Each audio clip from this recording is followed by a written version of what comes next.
So one of my clients asked me about protein overload, what is it and how to deal with it. So protein overload in the hair leads to the hair feeling brittle, dry, it's stiff, there is breakage, it's tangly, there's a lack of shine, it's limp, it's frizzy, and the list goes on. So to remedy this, first you want to wash your hair to give it a reset. But before washing your hair, consider doing something like a hot oil pre-poo treatment, as well as a deep conditioning treatment after you've shampooed and conditioned your hair. And you want to limit the protein-rich products until balance is restored in your hair on a whole. Now, there's certain hair types that are more prone to protein sensitivity.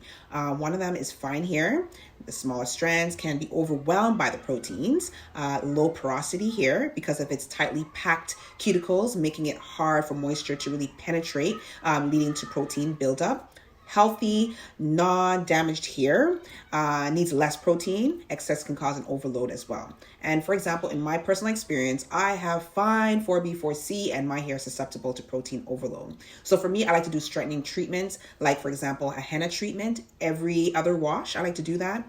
And my staple, you guys know it, is the Blumseed Hair Growth Oil for its strength and moisture balance. And it has strengthening herbs like amla, horsetail, bhringraj, brahmi, and fenugreek, which is rich in protein, but does not cause an overload due to its natural holistic composition and moisturizing components, unlike other protein-rich treatments that can leave the hair stiff and brittle. So if you are dealing with protein sensitivity, definitely try out these tips.